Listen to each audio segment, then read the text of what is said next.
বাংলাদেশে একটি Bangladesh police commission নামে একটা কমিশন গঠিত হবে, যার উদ্দেশ্য এবং কর্মপরিধি আর গঠন প্রণালী এই সমস্ত বিষয় আইনের দ্বারা প্রণীত হবে। এখানে উদ্দেশ্যটা হচ্ছে যাতে শৃঙ্খলা বাহিনী হিসেবে পুলিশ যাতে আইনানুগভাবে দক্ষতার সাথে দায়িত্ব পালন করতে সক্ষম হয় সেটা নিশ্চিত করা, পুলিশ বাহিনীর যে কোনো সদস্যের উত্থাপিত অভিযোগের নিষ্পত্তিকরণ এবং নাগরিকদের পক্ষ থেকে পুলিশ বাহিনীর কোনো সদস্য বা সদস্যদের বিরুদ্ধে উত্থাপিত অভিযোগের নিষ্পত্তিকরণ, এগুলো হচ্ছে উদ্দেশ্য। আর কমিশনের গঠন প্রক্রিয়া কি হবে সেটা এখানে কিছু বিষয় বিবেচনার জন্য কমিশন পরামর্শ প্রদান করেছে। তবে এখানে বলা আছে যে কমিশনের গঠন প্রণালী জাতীয় সংসদে প্রণীত আইনের দ্বারা নির্ধারিত হবে এবং সেই ক্ষেত্রে তাদের পরামর্শসমূহ বিবেচনায় নেয়ার জন্য তারা এখানে প্রস্তাব রেখেছে, এটা যাতে সেই কমিটি গঠনের ক্ষেত্রে আইন প্রণয়নের সময় বিবেচনায় নেওয়া হয়। আর সেই কমিশনের মৌলিক দায়িত্ব কী হবে, কার্যপরিধি কী হবে ইত্যাদি তাও আইনের দ্বারা নির্ধারিত হবে এবং সেই ক্ষেত্রে তাদের যে পরামর্শমূলক কিছু এখানে প্রস্তাবনা আছে সেটা ডিটেইল আমি এখানে বর্ণনা করলাম না। তাদের কার্যপরিধি কী হবে, দায়িত্ব কী হবে, কীভাবে সেই ফাংশনগুলো ডিসচার্জ করবে, তদন্ত কীভাবে হবে ইত্যাদি বিষয়গুলো আইনে নির্ধারিত হবে এবং তখন যেন তাদের প্রস্তাবিত এই বিষয়গুলো বিবেচনায় নেওয়া হয় গুরুত্ব সহকারে, সেই প্রস্তাব তারা করেছেন। এখানে ঐকমত্য হয়েছে, যেহেতু এটা আইনের ব্যাপার সেটা জাতীয় সংসদে বিস্তারিত আলাপ আলোচনার মাধ্যমে তাদের প্রস্তাবিত যে সমস্ত সুপারিশগুলো আছে বিবেচনা নেওয়ার জন্য সেটার বাইরেও আরও অনেক বিষয় হয়তো উত্থাপিত হতে পারে এবং এমবডিড হতে পারে আমরা আশা করি।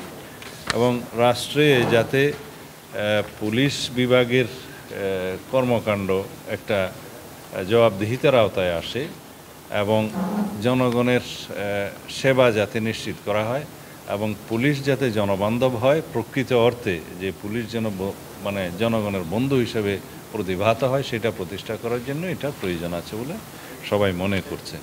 আর জনগণের কোনো অভিযোগ যাতে শুধুমাত্র পুলিশ বিভাগে নির্ধারিত নিয়মে আপত্তি উত্থাপন করলে সেগুলো নিষ্পত্তি সাধারণ নিয়মে এখন পাওয়া যায় না, সেই জন্য তারা স্বাধীনভাবে একটা স্বাধীন কমিশনের কাছে যাতে অভিযোগটা উত্থাপন করতে পারে এবং সেটা তদন্ত হতে পারে যথাযথ প্রক্রিয়ায় এবং এমনকি বিচার বিভাগীয় তদন্তের বিষয়েও এখানে প্রস্তাব করা আছে, সেই হিসাবে যাতে জনগণ সেই প্রতিকারটা পায় সেই পথটা উন্মুক্ত করা।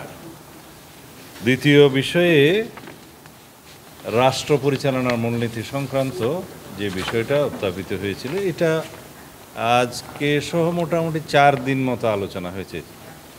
রাষ্ট্র পরিচালনার মূলনীতির ক্ষেত্রে কমিশনের যে প্রস্তাব সেই প্রস্তাবটা আমরা একমত হয়েছি। বিষয়টা এরকম যে রাষ্ট্র পরিচালনার মূলনীতির ক্ষেত্রে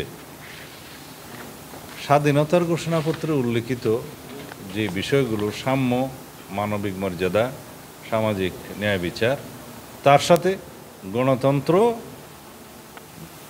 ধর্মীয় স্বাধীনতা ও সম্প্রীতি এই বিষয়গুলো যুক্ত করে মোট কথা সাম্য, মানবিক মর্যাদা, সামাজিক সুবিচার, গণতন্ত্র এবং ধর্মীয় স্বাধীনতা ও সম্প্রীতি এই বাক্যটা যুক্ত করতে হবে কিসের সাথে?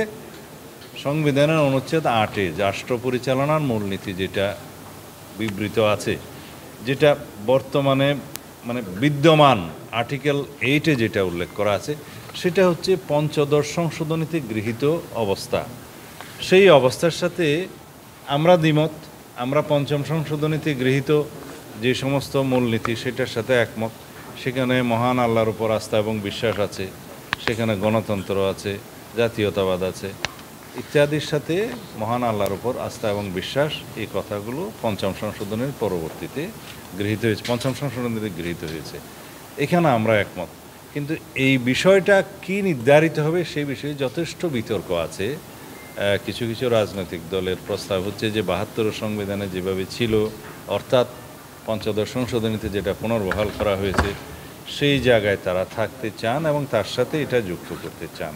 তো এই বিতর্কের শেষ হয়নি, কিন্তু একটা বিষয়ে আমরা একমত হয়েছে আমাদের দলের পক্ষ থেকে, আমরা জানিয়ে দিয়েছি যে রাষ্ট্র পরিচালনার মূলনীতি অনুচ্ছেদ ৮ কিভাবে সংশোধিত হবে, সংশোধিত হোক বা না হোক, কিভাবে নির্ধারিত হবে সেটা জাতীয় সংসদে নির্ধারিত হবে।